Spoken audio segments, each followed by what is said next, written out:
আমাদের জামাই ষষ্ঠী উপলক্ষে আজকে সকালে এই দই চিড়ে আম মাখাটা এটা খেতে হয়। আর মিষ্টি তো থাকেই। তো মিষ্টি নিয়ে একটা কথা মনে হলো একটু বলি। আমাদের এখানে সব দোকানই হাতে করে মিষ্টি তোলে, যেটা ভীষণ বাজে লাগে এবং আনহাইজেনিকও।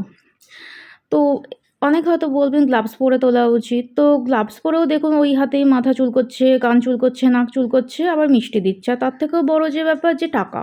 সবথেকে বেশি নোংরা থাকে টাকায়। ওই টাকা হাত দিচ্ছে, ওই হাতেই মিষ্টি দিচ্ছে। সবথেকে ভালো এরকম চিমটে ইউজ করা। কিন্তু সেটা করেই না। আমাদের এখানে তো বলতে গেলে কোনো দোকানেই করে না। মাঝে, মাঝে যদিও বা দেখি ওই ১ আধ দিন। তারপর আবার যে কে সেই। সে গ্লাভস পরা হাতেই দিক আর খালি হাতেই দিক। তো এগুলো মনে হয় একটু প্রশাসন থেকেও দেখা দরকার। যেহেতু খাবারের ব্যাপার তো, হাত ইউজ না করে যদি এরকম চিমটের সাহায্যে তোলা যায়। তো যাই হোক, আমার বলাতে তো কিছু হবে না, কী আর করা। তবুও একটু শেয়ার করলাম আপনাদের সঙ্গে। আর হ্যাঁ, আজকে ষষ্ঠী দই হলুদের ফোঁটা কিন্তু আমার মেয়েও দিয়ে নিয়েছে।